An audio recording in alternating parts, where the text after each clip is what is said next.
পূজ্যশ্রী, আমার প্রশ্ন এই যে, বলুন যে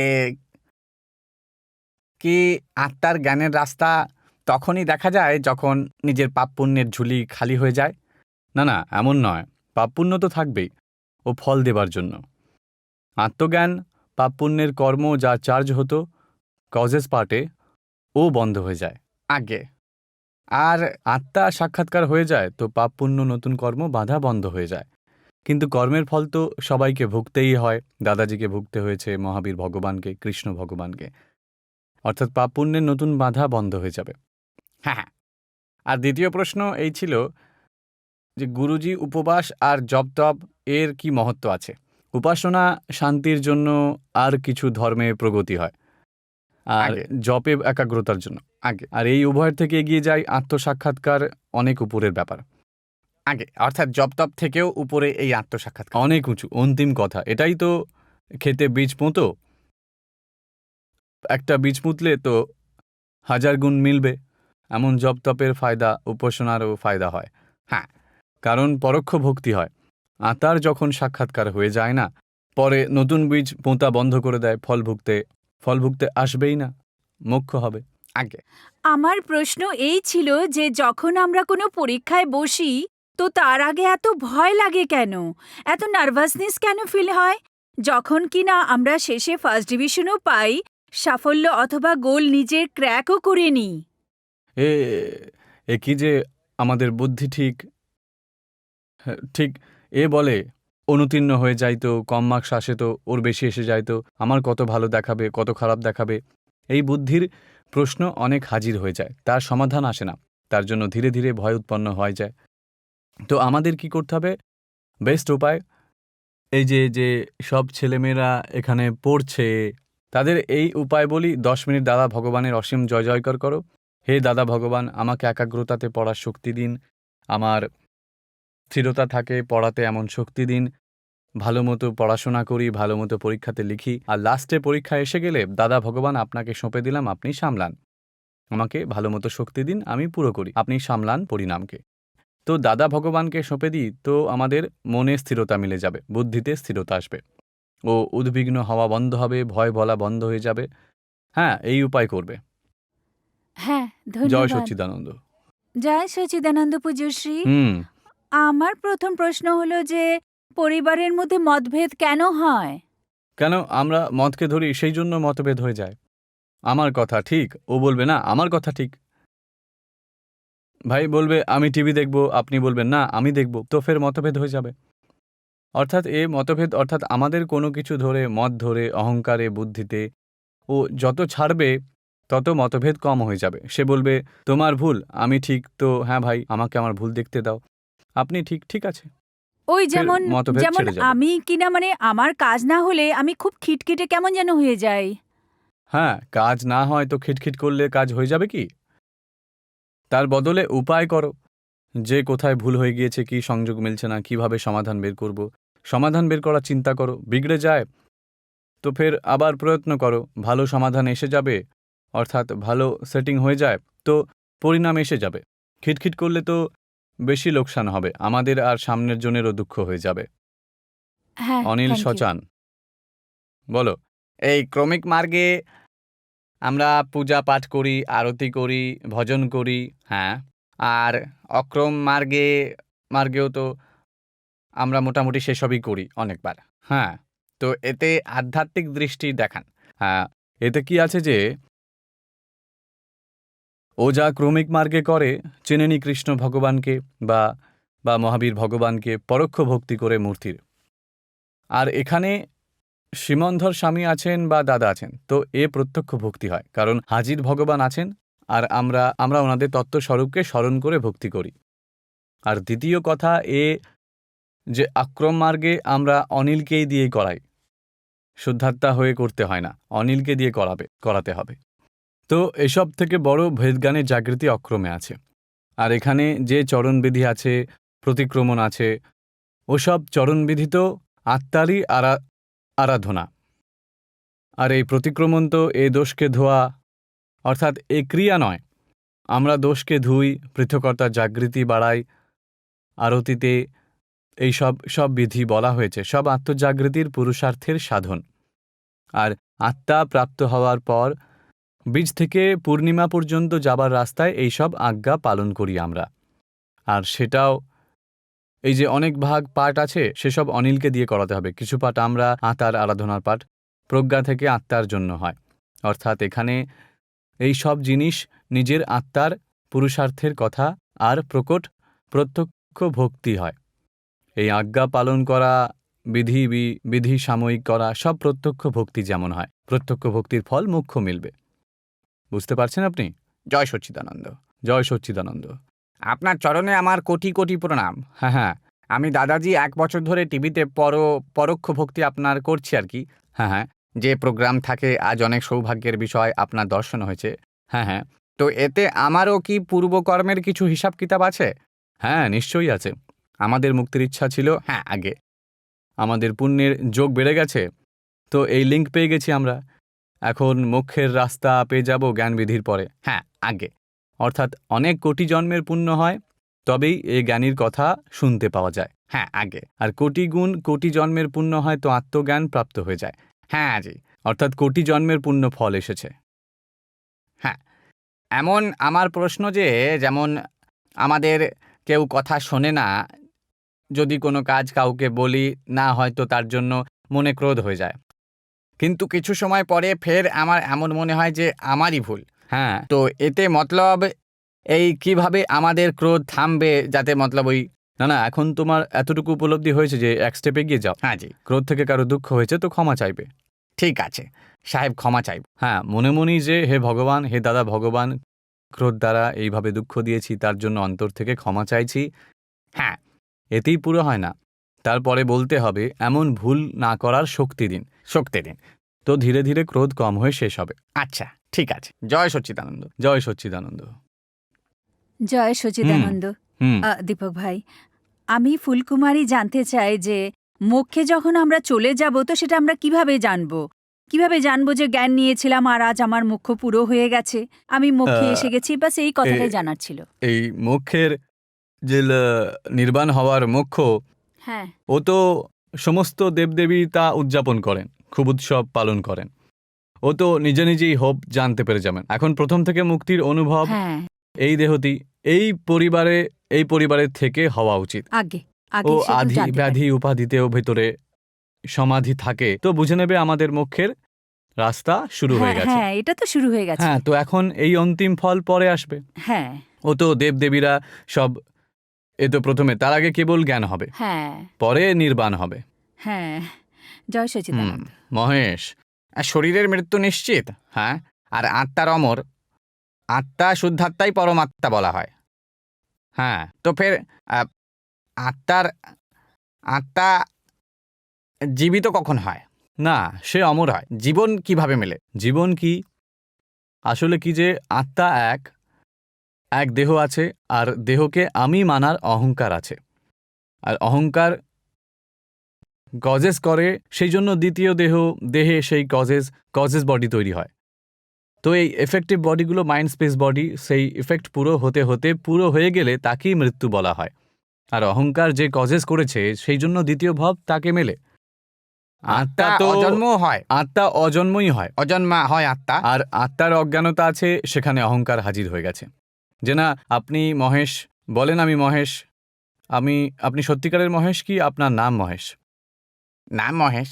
হ্যাঁ, তো এ আত্মার জাগৃতিওয়ালা কি মান মনে করে যে এ তো শরীরে নাম দেওয়া হয়েছে, আমি তো আত্মা, শুদ্ধ আত্মা। তো এই আত্মার জাগৃতি যখন পর্যন্ত না হয়েছে, সে পর্যন্ত আমি মহেশ মনে করেন, আমি স্বামী, আমি ইঞ্জিনিয়ার। তো এই রং বিলিফের অহংকার, সে কর্ম বাঁধে, আর কর্ম বাঁধলে দ্বিতীয় অবতারে যায়, ও জন্ম নেয়, আর মৃত্যুও ওই ভোগে। আত্মা তো অজন্মা, অমরই হয়। বুঝতে পারছেন আপনি? জয় সচ্চিদানন্দ। জয় সচ্চিদানন্দ। আধ্যাত্মিক জ্ঞান, ভেদ জ্ঞান, আত্মবিজ্ঞান এবং আগমে প্রযুক্ত অনাদি নিধনের ব্যাখ্যা করার কৃপা করুন। বা সেই আধ্যাত্মবিজ্ঞান আর ভেদবিজ্ঞান আর আত্মবিজ্ঞান একই লাইনের কথা। ভেদবিজ্ঞান প্রাপ্ত হয় তো আধ্যাত্মবিজ্ঞান শুরু হয়ে যায়। ভেদবিজ্ঞান মুখ্য জিনিস। আত্মা আর দেহ আলাদা, কিন্তু তা অনুভবে আসে না, আত্মভাব প্রকট হয় না, আর দেহভাব ছাড়ে না, দেহধ্যাস ছাড়ে না, সে অজ্ঞানতার জন্য। আর ভেদজ্ঞান, দেহভাব মিটে যায়, দেহ থাকবে, দেহভাব মিটে যায়, আত্মভাব শুরু হয়, আত্মজাগৃতি, তাকে অধ্যাত্ম বিজ্ঞান বলে। আর সে বিজ্ঞান হয়ে যায় তো সে ফের মোক্ষ মার্গে তার প্রগতি শুরু হয়ে যায়। বুঝতে পারছেন আপনি? আগে আগমে প্রযুক্ত অনাদি নিধন শব্দ আছে, তো কৃপা করে সেই বিষয়ে কিছু বলুন। কি এই অনাদি নিধন? আহ, অনাদি নিধন, নিধনের কি অর্থ বলেন আপনি? মতলব যা কখনো ক্ষয় হবে না। হ্যাঁ, তো তাকে অনন্ত বলা হয়। হ্যাঁ, আগে। তো অনাদি অনন্ত এই সংসারের আদি হয়নি, তার অন্ত আসবেও না। আচ্ছা আচ্ছা। তো অনাদি অনন্ত অর্থাৎ এই সংসার এমনই ছিল, আছে, আর অনন্তকাল পর্যন্ত এমনই থাকবে। এখন যা আছে সেও থাকবে, আর ভবিষ্যতেও এমনই সংসার চলতে থাকবে। আমার দ্বিতীয় প্রশ্ন, সারা জগতে ছোট বড় সব প্রাণীর ক্রূরতার সাথে সতত প্রহদ স্তরে বধ করা হচ্ছে। মাংসাহার, মুরগি, ডিম, মাছ, সিফুড, মদ, ধূমপান, গুটকা আদির সেবম বেরিয়ে যাচ্ছে। সমুদ্র সতত প্রাণী থেকে খালি করা হচ্ছে। সতত হয়ে যাওয়া প্রাকৃতিক বিপর্যয়ের জন্য এই সব মুখ্য কারণ। ব্যক্তির মানসিক চারিত্রিক পতনের পরাকাষ্ঠার জন্য মুখ্য রূপে এই সব দায়ী হচ্ছে। 2.5 বছরের বাচ্চা থেকে 90 বছরের মহিলা সঙ্গে সতত হয়ে যাওয়া বলাৎকারের প্রত্যক্ষ উদাহরণ। ভয়ানক মানসিক অবসাদ এবং অসুখের ঝলকের ও এটাই কারণ। কি আপনি এই সবের বিরুদ্ধে, এসব থামানোর জন্য কোনো প্রভাবী কার্যক্রম চালাচ্ছেন কি? ওদের সামনে চালাচ্ছি না, কিন্তু এর পরিণাম সেটাই আসবে। কি হয়, এখন কলিযুগের সময় শুরু হয়ে গেছে। ভগবান মহাবীর ছিলেন, সেই সময় শুভ সময় ছিল, আর ভগবানের পরে খারাপ কাজ শুরু হয়। কলিযুগ আর সত্যযুগের অন্তর কি? সত্যযুগ আর মনুষ্য তো একই থাকে, কিন্তু 5% দুর্জন আর 95% সজ্জন, তাকে সত্যযুগ বলা হয়। আর 5% সজ্জন আর 95% দুর্জন, তাকে কলিযুগ বলা হয়। তো এই খারাপ না, আমরা রাত্রে 2টোর সময় 100 কিলো ছোলা নিতে যেতে হবে, তো ভালো মতো পাওয়া যাবে কি না, কেউ মারবে আমাদের। তো দিনে সব সব সাকরার কাছে আপনি যান, 5 লাখের হীরা নিতে পারবেন, আর রাত্রে 12 বাজে, 2 বাজে, 3 বাজে 100 কিলো ছোলা নিতে যাবে, তো ফের ওরা ধরে মারবে। না, তবুও তো এই রাত্রের সময় এসে গেছে, কলিযুগ অর্থাৎ রাত্রের সময়। এখন আমাদের কি করা উচিত? বাইরের তো আমরা শুধরাতে পারবো না, কিন্তু আমাদের অন্তরকে শুধরাবো।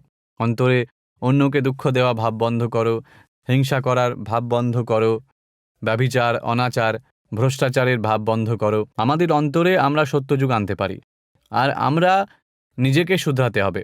তো আমি একলা শুধরাই, তো আমি অন্যকে বলি, তো ও শুধরাবে। এভাবে দুজন শুধরায়, তো দুজনকে দেখে 4 শুধরাবে, 4কে দেখে 40 শুধরাবে, 40কে দেখে 400 শুধরাবে।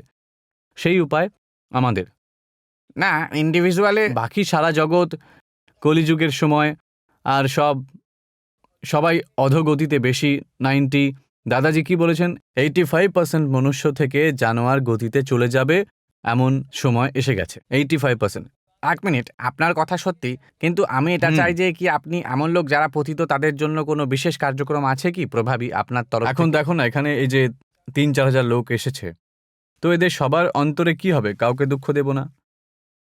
এখন তো এই হচ্ছে, আত্মজ্ঞান হওয়ার পর আরও জাগৃতি তাদের বাড়বে, যে স্ত্রীকেও বিকারীভাবে দেখব না, কোনো জীবের হিংসা করবে না, কারো আশেপাশের লোককেও কিঞ্চিত মাত্র দুঃখ দেব না।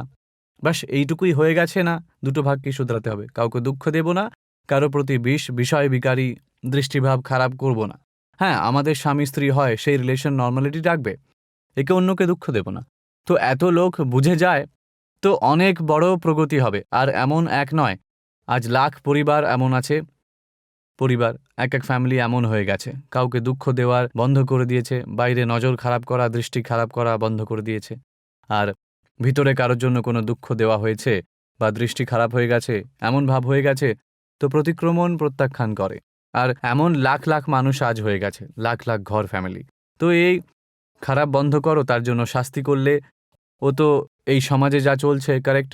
এই আধ্যাত্মিক বিজ্ঞান অন্য প্রকারের হয়, যেসব কজেস আছে সেসব শেষ করে দেবে, যেন পরে এফেক্ট এই ধরনের খারাপ ধরনের আসবে না।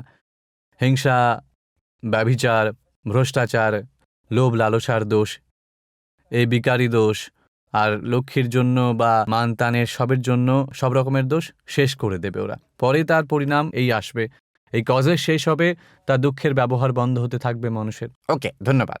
জয় সচ্চিদানন্দ। বলুন। আমার প্রশ্ন এটাই ছিল যে আমি শৈশব থেকে আমাদের কৃষ্ণকে মেনে এসেছি, হুম। তো এখন আমি নির্গুণের ভক্তি কিভাবে করব? আর সেটা হয়ও না আমার দ্বারা। আমি মেডিটেশনের জন্য বসি তো আমার কৃষ্ণ ভগবানের মূর্তি সামনে এসে যায়। হ্যাঁ, তো থাকতে দাও না, অসুবিধা কি তাতে? এখন এখানে যা বলা হয় যে কৃষ্ণ ভগবানের মূল স্বরূপ বলা হয়, যে কৃষ্ণ ভগবান অর্জুনকে জ্ঞান দিয়েছিলেন, সেই জ্ঞান স্বরূপকে বুঝতে হবে। আর ও প্রাপ্ত হয়ে যায় তো সত্যি কৃষ্ণ ভগবান যে আমাদের ভিতরে বসে আছেন তার প্রত্যক্ষ ভক্তি, পরাভক্তি শুরু হয়ে যাবে। পরাভক্তির ফল মোক্ষ মিলবে আমাদের। তো বুঝতে আমার এমন কেন মনে হয় যে আমি ছল করছি না না ঈশ্বরের না না সাথে? না, এমন নয় এটা। কারণ যখন এখানে তো কি, আমরা গীতা কত বছর থেকে পড়ছি, কিন্তু অর্জুনের যা প্রাপ্ত হয় তা আমাদের প্রাপ্ত হয়ে গেছে কি? না, তো ফের আমাদেরও প্রাপ্ত হওয়ার কথা। তাতে কি ভেদ কৃষ্ণ ভগবানকে বলেছে ছলকপটের কথা? আমরা তো ওনারই কথা প্রত্যক্ষ আরাধনা মেলে এমন রাস্তা করি। অর্থাৎ কোনো শঙ্কা রাখবে না, ভালোভাবে জ্ঞান নেবে, আর পরে আপনি গীতা পড়বেন তো আপনার অনুভব হবে যে সমস্ত গীতাতে যা কিছু লিখেছে ও আমার প্রাপ্ত হয়ে গেছে। অর্জুনের যেমন প্রাপ্ত হয়েছিল ও আমার প্রাপ্ত হয়ে গেছে। অর্থাৎ উল্টো আমরা সাচ্চা কৃষ্ণ ভগবানের সাচ্চা আরাধনা করব। আর একটা প্রশ্ন ছিল যে কখনো কখনো পরিস্থিতি এমন হয় যে কোনো রাস্তা চোখে পড়ে না, বা যে রাস্তা দেখা যায় সেটা হৃদয় গ্রহণ করতে পারে না। তো এমন স্থিতিতে কি করা উচিত? এমন স্থিতিতে এই জ্ঞান হেল্প করবে। কারণ এমন স্থিতিতে কি করা উচিত? ধৈর্য রাখতে হবে। আর এখন এটা বুঝে নেবে, তুমি তো জ্ঞান নিয়ে নেবে কাল, কিন্তু নাও তবুও ভগবানকে মানো। হে ভগবান, আপনাকে এই পরিস্থিতি সঁপে দিলাম, আপনি সামলান, আমাকে বোধ দিন যে আমি সমভাবে ব্যবহার পুরো করতে পারি, কারো লোকসান না করি, আর আমি যোগ্য সদমার্গে চলি, সদ্ধর্ম পালন করি, এমন প্রার্থনা করে কোনো উপায় করা বন্ধ করে দাও। আর ভিতর থেকে যে অনুপ্রেরণা হবে, প্রকাশ আসবে, অর্থাৎ বোধ আসবে, তাকে ধীরে ধীরে ফলো করবে। যদিও 1, 2 দিন 4 দিন অপেক্ষা করবে, একদিনেই ডিসিশন, বুদ্ধি দ্বারা ডিসিশন নেওয়া হবে, আর ভাবুক হয়ে সব খারাপ করে দেবে। আর শান্তিতে ধৈর্য রাখবে তো ভিতর থেকে বোধ এমন মিলবে, তো ব্যবহারও হৃদয়ের বোধ, তাতে ব্যবহার পুরো হয়ে যাবে। এমন মনে হয় যে যদি কোনো ডিসিশন নিয়েও নিই তো সেটা ভুল না হয়ে যায় আমার হ্যাঁ, তো দ্বারা। একটু অপেক্ষা করো, সংযোগ আসতে দাও, পরে আমরা পুরো করব। আপনি ডিসিশন নেবেন না, সংযোগকে মিলতে দেবে, সংযোগ আমাদের ধাক্কা দেবে, এদিকে যাও। আমার নাম সোনু আর আমি গোয়ালিয়র আগে। থেকে এসেছি। আমার প্রশ্ন এটাই যে যখন কেউ আমার সাথে খুব খারাপ ব্যবহার করে, সব প্রকারে, মানে আমার আত্মাকে দুঃখ দেয়, তো আমি প্রতিক্রমণ করি, মানে বারবার করি। তো এটা আমার পূর্বজন্মে ডিসচার্জ করে যে ও আমার সাথে এত খারাপ করে যাচ্ছে, হ্যাঁ, ও তো বা ও আমাদের নিজে হিসাব। কিছু কর্ম বাঁধছে। ও তো বেঁধে নেবে, কিন্তু এ আমাদের সাথে যা হয় সে আমাদের হিসাব পুরো করে। আর আপনাকে সত্যি করে দেখো তো তার উপমা উপকার মানা উচিত, যে আমার এত লেনদেনের হিসাব পুরো হয়ে গেল, তো মোক্ষের জন্য আমাকে ধাক্কা মারে এগিয়ে যাওয়ার জন্য। তো উপকার মানবে যে না, আমাকে কর্ম থেকে ছাড়িয়েছে, আপনার মহান উপকার, এখন আমার মোক্ষে প্রগতি করার জন্য অন্তরায় এ তো ভাঙবে আমার।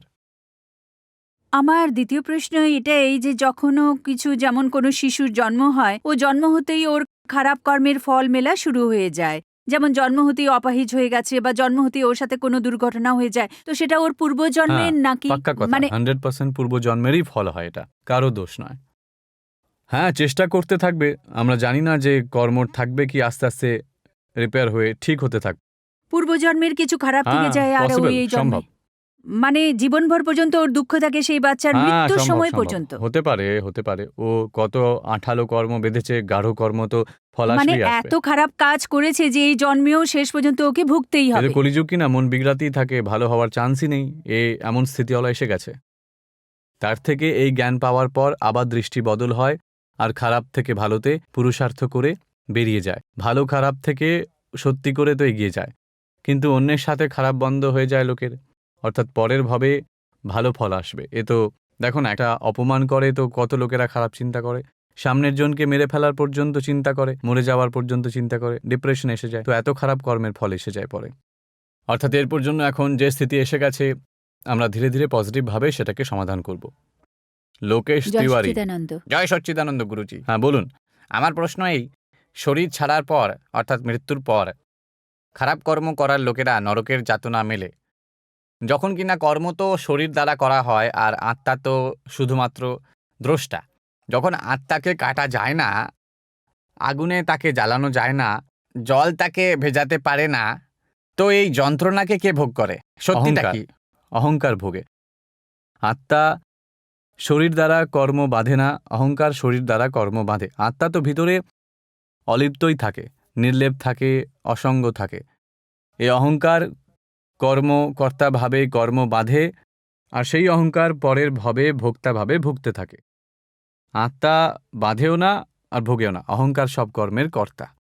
ওই অহংকার কেন বলে? তো অহংকার করে, আমি করেছি।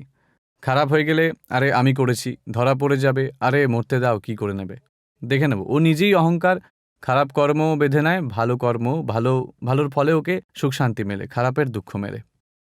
জয় সচ্চিদানন্দ। আর অজ্ঞানতা থেকে অহংকার হাজির, অহংকার চলে যায় তো আত্মার সাক্ষাৎকার হবে, পরে কর্ম বাঁধবেই না। অমিতা, নমস্কার গুরুদেব। আমি প্রথমবার এখানে এসেছি, আর আমি এই জ্ঞানকে বুঝতে চাই। আমার হুম। প্রশ্ন এটাই যে অনেকবার আমাদের থাকতে থাকতে জিনিসের অভ্যাস হয়ে যায়, একটা কমফোর্ট জোন তৈরি হয়ে যায় আমাদের। তো সেই কমফোর্ট জোন থেকে বেরোতে খুব অসুবিধে হয়। তার সামনা আমরা কিভাবে করা উচিত, মানে কিভাবে আমরা কমফোর্ট জোন থেকে যতদিন বের হব না তো প্রগতিও করতে পারবো না? কিন্তু তাতে লোকসান কি? কারোর সাথে ঝগড়া করা বন্ধ করে দিয়ে আর আমাদের সেটিং করে দিই তো ফায়দাই হয় না, আমাদেরও ফায়দা আর লোকেরও দুঃখ থাকবে না, তাতে লোকসান কি, তাই না? না, মানে ওই যে কমফোর্ট জোনটা হয়ে যায় না, আমাদের আমাদের জিনিসের অভ্যাস হয়ে যায়, ব্যক্তির অভ্যাস হয়ে যায়। না, মানে কিন্তু আপনি কি বলেন যে দিনচর্যার অভ্যাস হয়ে যায়? দিনচর্যা অর্থাৎ মানে এই যে আমাদের জিনিসের অভ্যাস হয়ে যায়, ব্যক্তির অভ্যাস হয়ে যায়, তাতে এখন আমাদের একটা কমফোর্ট জোন তৈরি হয়ে জ্ঞান যায়। নিয়েছেন আপনি? না, কখনো নিইনি, হ্যাঁ, প্রথমবার। তো কাল জ্ঞান নিয়ে নেবেন। জ্ঞান নেওয়ার পর আপনার বোধ মিলে যাবে যে ব্যবহার কিভাবে করবে, একে ফাইল মনে করবে আর সমভাবে সমাধান করতে হবে। তো ফের আমাদের এই কমফর্ট জোনও ছেড়ে যাবে আর অভ্যাসও ছেড়ে যাবে। কারণ আমাদেরই মনে হয় যে আমার সুখের সাধন এটাই, এতেই আমার সর্বস্ব মিলবে, সিকিউরিটি থাকবে, কমফর্ট জোনও থাকবে। কিন্তু যখন যে কোনো সংযোগ থাকে, ও পার্মানেন্ট নয়। সংযোগ যখন বিয়োগ হয়ে যায় তখন আমাদের সেই কমফর্ট জোনই ভেঙে যাবে, আমরা দুঃখী হয়ে যাব। তো এর জন্য তার আধারে থাকার মতো নয়, এ টেম্পোরারি সংযোগ। আমাদের আত্মাও পার্মানেন্ট, তার আধারে থাকা উচিত। আর জ্ঞানের পর সেই দৃষ্টি মিলে যায়, পার্মানেন্ট সিকিউরিটি আত্মার থেকে হবে, সংসারী ভাবমন্দ থেকে বা সংসারী জিনিসপত্রে পার্মানেন্ট মিলবে না হ্যাঁ, সুখ আর কমফর্ট জোন। আর সেই জাগৃতি হ্যাঁ। মেলার পর ধীরে ধীরে আত্মার জাগৃতি মিলবে, ধীরে ধীরে সমভাবও থাকবে। যেই সংযোগে আসে তাতে সমভাবে সমাধান করি আমরা ধীরে ধীরে। আগে ধন্যবাদ। জয় সচ্চিদানন্দ। অমিত, ডাবল বি এর অর্থ কি? ডাবল বি এর অর্থ এক্স্যাক্ট এভরিওয়্যার, সংঘাত পরিহার, ভুগছে যে তার ভুল হয়েছে সেটাই ন্যায়। অর্থাৎ দাদাজির 4 স্বর্ণিম সূত্র তাকে গুজরাতিতে ডাবল বি বলে দিয়েছে, লম্বা বলার বদলে। বুঝতে পারছেন? সম্ভোগ করার পর যে হাজারো কীটাণুর, লাখ কীটাণুর যে হত্যা হয়, তার কর্মের বন্ধন হয়, আর তার ফল পরিণামে কি আসে? তাতেই এখন কি ধীরে ধীরে স্বামী স্ত্রীর মধ্যে এক নর্মালিটি রাখবে, বাইরে দৃষ্টি খারাপ হতে দেবে না। বাইরে দৃষ্টি খারাপ হয়ে যায় তো প্রতিক্রমণ করবে, আর আচার তো খারাপ হতেই দেব না। স্ট্রং হয়ে অহংকারকেও ভেঙে বেরিয়ে যাবে, বিকারী আচারে পড়বে না, তো অনেক বড় পাপ বন্ধ হয়ে যাবে। এখন থাকলে স্বামী স্ত্রীর মধ্যে তাতেও এক অন্যের দুঃখ না হয়ে যায়, সমাধান থাকে। আর দাদাজি কি বলেছেন? জ্বর আসে তো ওষুধ খাবে, দুজনেরই জ্বর আসে তা বাকি শখের জন্য করবে তো দায়িত্ব বেড়ে যায়। আর ঔষধ নাও, জ্বর আসে তো ফের দায়িত্ব কমে যাবে। আর তৃতীয় উপায় এই যে প্রতিক্রমণ করতে থাকবে যে ভাই এ আমার হিসাব পুরা করার জন্য বিষয় বিকারে পড়তে হচ্ছে, কিন্তু ক্ষমা চাইছি, তো ফের দায়িত্ব ধুয়ে যাবে।